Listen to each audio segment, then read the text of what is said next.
പുറമേക്ക് കണിശക്കാരനും ദേശീയക്കാരനുമൊക്കെയായി എം.ഡിയെ വിശേഷിപ്പിക്കുന്നുണ്ടെങ്കിൽ പോലും അടുത്ത് നിൽക്കുന്ന ആളുകളോട് വളരെ സൗമ്യമായും സ്നേഹത്തോടെയും പെരുമാറിയിരുന്ന മറ്റൊരു മുഖം കൂടി എം.ഡിക്കുണ്ട് എന്നാണ് നേരത്തെ തന്നെ അദ്ദേഹത്തിൻ്റെ സുഹൃത്തുക്കളായ ആളുകൾ വ്യക്തമാക്കിയത്. ഇപ്പോൾ നമ്മോടൊപ്പം ഉള്ളത് ഗോവ സർവകലാശാല സിൻഡിക്കേറ്റ് അംഗവും അതുപോലെ തന്നെ ഗുരുവായൂരപ്പൻ കോളേജ് മലയാള വിഭാഗം ഗവേഷക വിഭാഗത്തിൻ്റെ അധ്യക്ഷൻ കൂടിയായ ശ്രീശൈലം ഉണ്ണികൃഷ്ണനാണ്. ദീർഘകാലമായി താങ്കൾക്ക് അദ്ദേഹവുമായൊരു ആത്മബന്ധമുണ്ട്. ഏറ്റവും ഒടുവിൽ അക്കിത്തം അവാർഡ് സ്വീകരിച്ചിരുന്നു അദ്ദേഹം. എന്തൊക്കെയാണ് അദ്ദേഹവുമായിട്ടുള്ള ഓർമ്മകൾ? എങ്ങനെയാണ്? തീർച്ചയായിട്ടും എം.ഡിയുടെ ഈ വീട്ടിൽ എത്രയോ വട്ടം വന്നിട്ടുണ്ട്.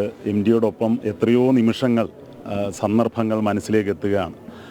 മഹാകവി അക്കിത്തത്തിൻ്റെ പേരിലുള്ള പ്രഥമ അക്കിത്തം പുരസ്കാരം ഈ വീട്ടിൽ വെച്ച് എം.ടി. വാസുദേവൻ നായർ ഏറ്റുവാങ്ങിയ ഓർമ്മ എൻ്റെ മനസ്സിൽ നിറഞ്ഞു നിൽക്കുകയാണ്. അന്ന് നിലവിളക്ക് കൊളുത്തി സരസ്വതി ദേവിയുടെ ചിത്രത്തിന് മുന്നിൽ, മഹാകവി അക്കിത്തത്തിൻ്റെ ചിത്രത്തിന് മുന്നിൽ അഞ്ജലിബദ്ധനായി വളരെയേറെ ആദരവോടെ തപസ്യയുടെ ആ പുരസ്കാരം, ആദ്യത്തെ പുരസ്കാരം എം.ടി. വാസുദേവൻ നായർ ഏറ്റുവാങ്ങിയപ്പോൾ ഞങ്ങളെല്ലാവരും അതിന് സാക്ഷികളായിരുന്നു. അതിനുശേഷവും എത്രയോ സന്ദർഭങ്ങളിൽ അദ്ദേഹവുമായിട്ട് അടുത്ത് ഇടപഴകാൻ അവസരം ലഭിച്ചിട്ടുണ്ട്.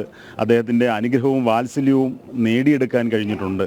തീർച്ചയായിട്ടും മലയാള ഭാഷയുടെ ഒരു ചരിത്രത്തിൽ, അതും സുദീർഘകാലം, നിരവധി ഭാവുകത്വങ്ങൾ, കാൽപ്പനികതയിൽ നിന്ന് മലയാള കഥയും നോവലും ആധുനികതയിലേക്ക് കടന്നു വന്നപ്പോൾ, ആധുനികതയിൽ നിന്ന് ഉത്തരാധുനികതയിലേക്ക് കടന്നു വന്നപ്പോൾ എം.ടി സ്വയം പുതുക്കിക്കൊണ്ട് കാലത്തിനൊപ്പം പലപ്പോഴും കാലത്തെ മറികടന്നുകൊണ്ട് സഞ്ചരിക്കുന്ന ദീപ്തമായൊരു ഓർമ്മയാണ് എന്നെ സംബന്ധിച്ചിടത്തോളം. ഇപ്പോൾ പലരും പറയുന്നുണ്ട് എം.ടി ഭയങ്കര കണിശക്കാരനാണ്, അല്ലെങ്കിൽ ഒരു ആളോട് സൗമ്യമായി പെരുമാറുന്നത് കണ്ടിട്ടില്ല എന്നൊക്കെ പറയുന്നുണ്ട്. പക്ഷെ അടുത്ത് നിന്ന് നിൽക്കുന്ന പല ആളുകൾക്കും വളരെ സ്നേഹപൂർവമായ അനുഭവം അദ്ദേഹത്തിൻ്റെ ഭാഗത്തു നിന്നുണ്ടായിട്ട് ആ ഒരു ഓർമ്മ എങ്ങനെയാണ്?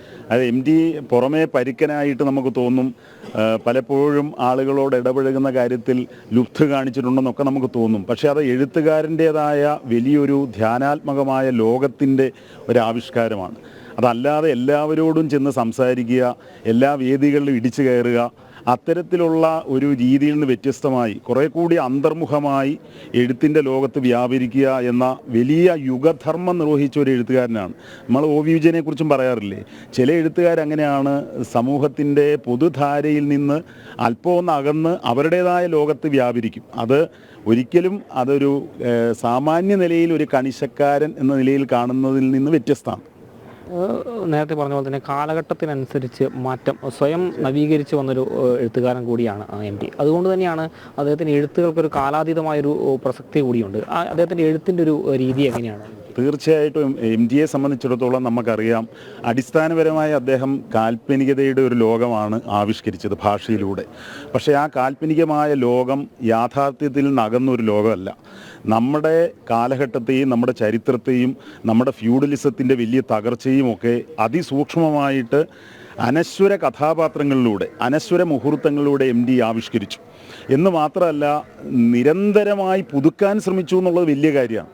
വിശേഷിച്ച് ലോക സാഹിത്യവുമായിട്ടുള്ള നിരന്തരമായ ബന്ധം, വിപുലമായ ഗ്രന്ഥപരിചയം, അതോടൊപ്പം അദ്ദേഹം മാതൃഭൂമിയുടെ പത്രാധിപരെന്ന നിലയിൽ വളരെ പ്രധാനപ്പെട്ട രചനകളുമായിട്ട് നിരന്തരമായി സമ്പർക്കം നടത്താനുള്ള ഒരവസരം, അതൊക്കെ എം.ടിയെ സദാ പുതുക്കിക്കൊണ്ടിരുന്നു. തൻ്റെ എഴുത്ത് രീതിയിൽ നിന്ന് അമ്പേ വ്യത്യസ്തനായിട്ടുള്ള വി.കെനെ പോലുള്ളവരെ പോലും ഉൾക്കൊള്ളാൻ കഴിയുന്ന വിധത്തിലുള്ള ഒരു ഭാവുകത്വ വിസ്തൃതി അത് എം.ടിക്കുണ്ടായിരുന്നു, സംശയമൊന്നുമില്ല.